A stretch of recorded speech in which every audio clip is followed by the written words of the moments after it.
I saw tears of joy that day as people celebrated basic human rights, the right to be recognized as a family, the right to be with the person you love, whether at a military graduation, a hospital bedside, or a naturalization ceremony. I also think back to June 28th, 2013, when after we won the fight to strike down Proposition 8,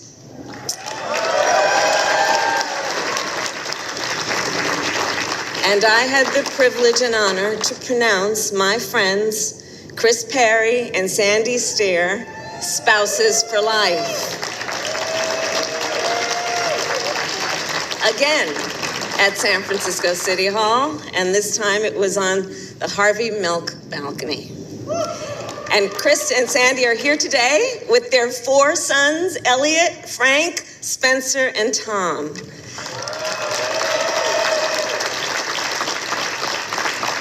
And of course, then, let us think about today, December 13, 2022, a day when, thanks to Democrats and Republicans, we finally protect marriage rights in federal law.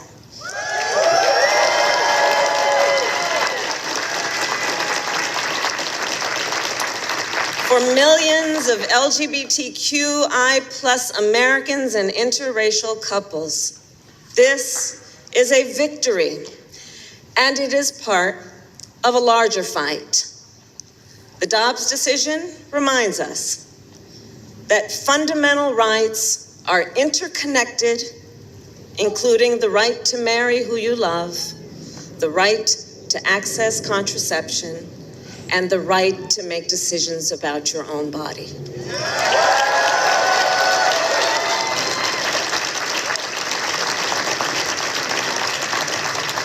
So, to continue to protect fundamental rights, let us continue to stand together, because that is the beauty of the coalition assembled here today, who fight for equality as activists and allies and parents and neighbors and young leaders.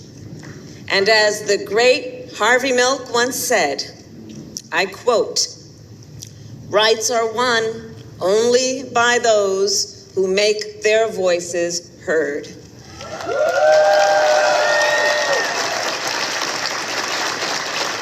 And because you made your voices heard, marriages are more secure, and Joe Biden is our president.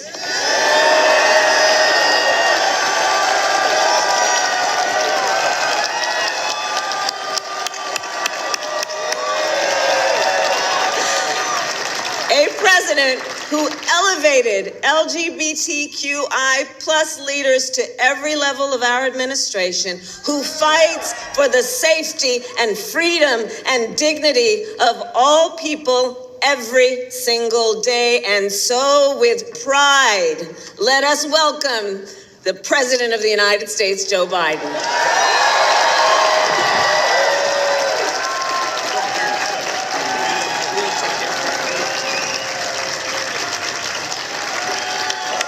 Hello, hello, hello.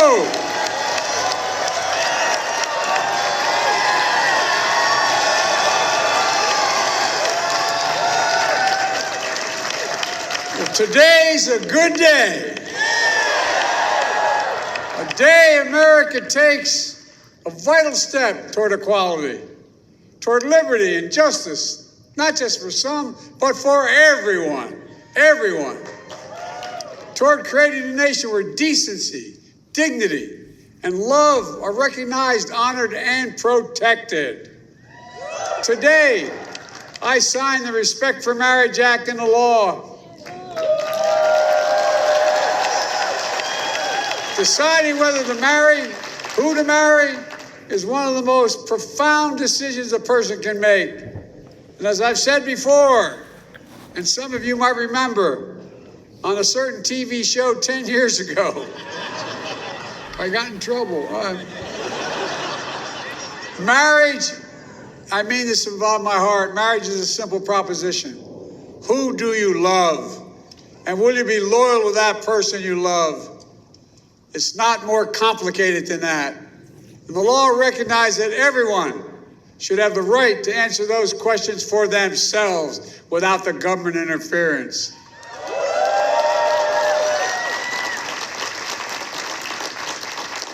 It also secures the federal rights, protections that come with marriage. Like when your loved one gets sick and you've legally recognized as a next of kin. For most of our nation's history, we denied interracial couples and same-sex couples from these protections. We failed to treat them with equal dignity and respect. And now, the law requires that interracial marriage and same-sex marriage must be recognized as legal in every state in the nation.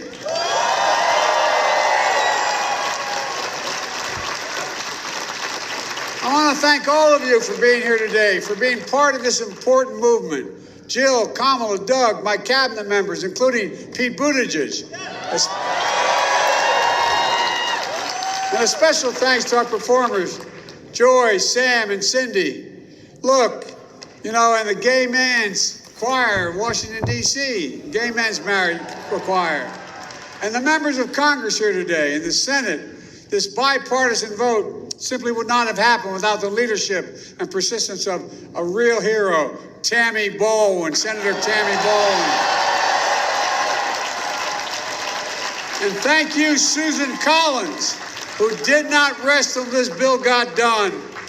And the leaders Schumer, Senators Portman, Sinema, Tillis, Feinstein, Booker. And in the House, this would not have happened, as much wouldn't happen without Nancy Pelosi, the Speaker.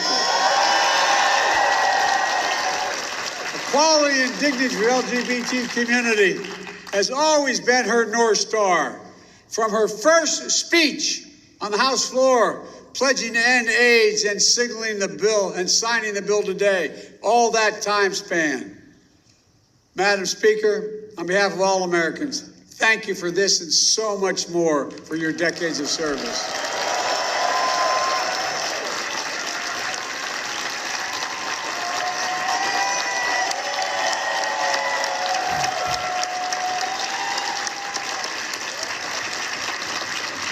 We also owe our special thanks to representatives like Jerry Nadler, who first introduced the Respect for Marriage Act a decade ago, David Cicilline, and Sharice Davids as leaders of the Equality Caucus, and so many others, many of whom are here today, who did what was right. Standing behind me are dozens of plaintiffs. Up there, don't jump. Dozens of plaintiffs who fought for marriage equality through the years, as well as families whose existence would not be possible without the bonds of love and this law honors and protects. Look, we're here today to celebrate their courage and everyone who made the day possible. Courage that led to progress we've seen over the decades, progress that gives us hope that every generation will continue our journey toward a more perfect union. On this day, I think of Mildred and Richard Loving, a young woman of color and a young white man. They met as family friends and eventually fell in love. In 1958, they drove to Washington, D.C. to get married because the relationship was illegal in Virginia. They went back home 5 weeks later. Police burst into their house and arrested them for the crime of being married, the crime of being married. They were sentenced to 1 year in prison unless they agreed to leave Virginia and not return for 25 years. They appealed the sentence, and it took till 9 years later, in 1967, the Supreme Court of the United States ruled unanimously. It declared that laws against interracial marriage were unconstitutional.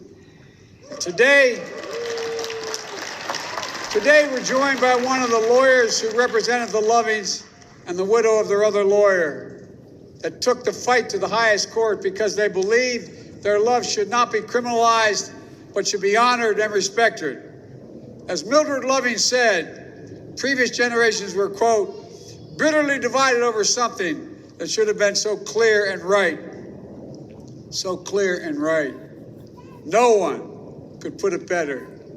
And later, Mildred fought something else that's so clear and right. Marriage equality for LGBTQ Americans. And today, we celebrate our progress from Hawaii, the first state to declare that denying marriage of same-sex couples is unconstitutional, to Massachusetts, the first state to legalize marriage equality for couples like Gina and Heidi, who you just heard from. To all the advocates, excuse me, who worked to block or overturn state bans. As you heard earlier, Vice President Harris took a stand as Attorney General in California. Talked earlier. Others also spoke out. One of them was my son, Beau Biden, who was Attorney General of the state of Delaware, who filed an amicus brief with the Supreme Court in favor of marriage equality and pushed to add gender identity protections into the law as well. Today, remember Edie Windsor and her partner, Thea. In 1965, they met in their 30s. They fell in love, secretly got engaged. And Edie wore an engagement pin rather than a ring to avoid questions. They had 40 wonderful years together. Then Thea was diagnosed with MS, and Edie became her full-time caregiver. They went to Canada. They got married. As Edie would say, don't postpone joy. And then Thea died soon after, grieving Edie learned, since their marriage wasn't legally recognized, she would have to pay $360,000 in estate taxes. Viewed as strangers rather than partners for 4 decades. Simply unconscionable and unacceptable. So Edie took her case to the Supreme Court and she won. Before Edie passed away, she fell in love again at age 87. Finally experienced the joy and dignity of legally recognized marriage to Judith. Judith is here today with us. Judith, are you up there?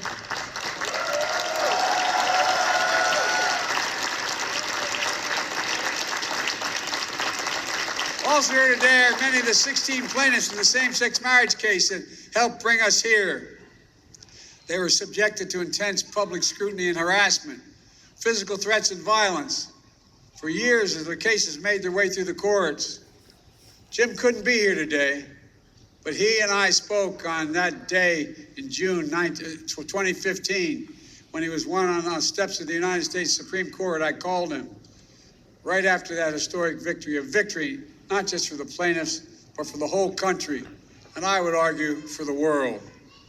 My fellow Americans, the road to this moment has been long, but those who believe in equality and justice, you never gave up. Many of you standing on the South Lawn here. So many of you put your relationships on the line, your jobs on the line, your lives on the line to fight for the law I'm about to sign. For me and the entire nation, thank you, thank you, thank you.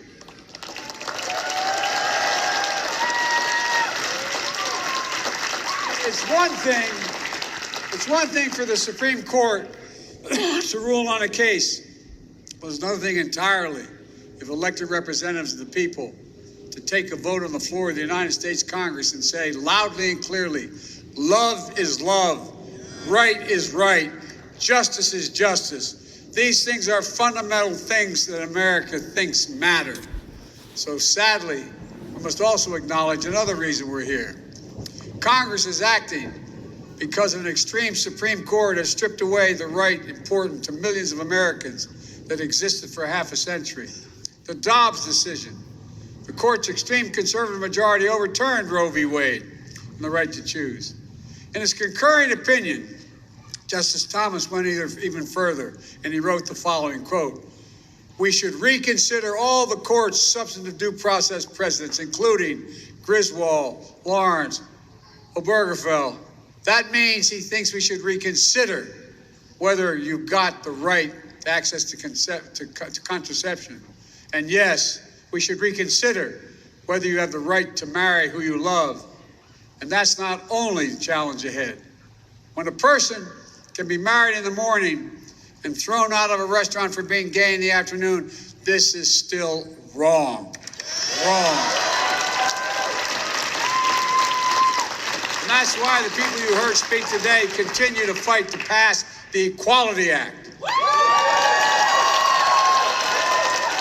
When hospitals, libraries, and community centers are threatened and intimidated, excuse me, because they support LGBTQ children and families, we have to speak out.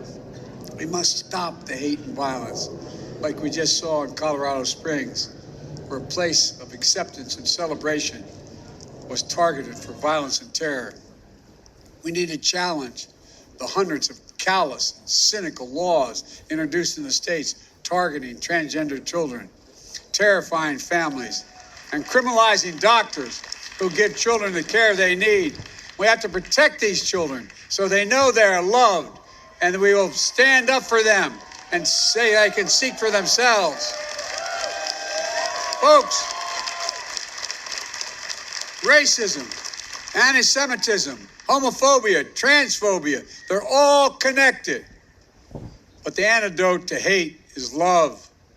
This law and the love it defends strike a blow against hate in all its forms. And that's why this law matters to every single American, no matter who you are or who you love.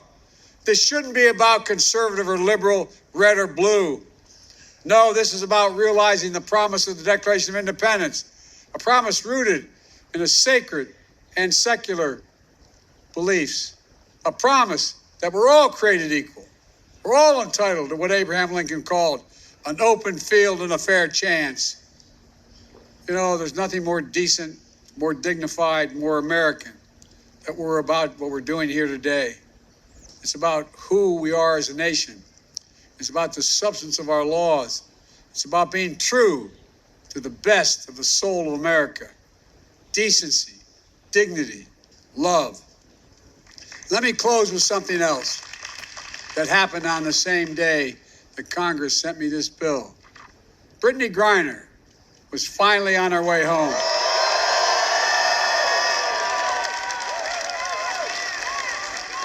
I got to know her incredible wife as we worked to bring Brittany home from her unjust imprisonment in Russia. We were together in the Oval Office, her wife and I. We heard Brittany's voice on the phone when she was freed. And we addressed the nation together. When we did that, Brittany's wife said, quote, "Today, my family is whole.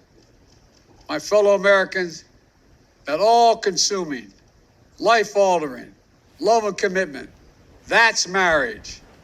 Thank you to everyone on the hard-fought victory generations in the making. It's been a long road, but we got it done. We're going to continue the work ahead, I promise you. God bless you all, and may God protect our troops. And now, let me sign the Respect for Marriage Act into law."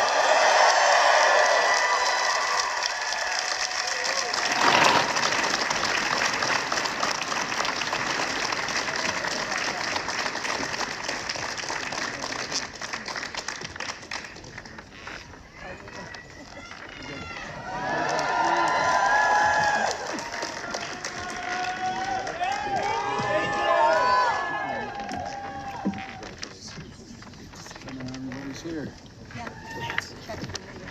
All right, here.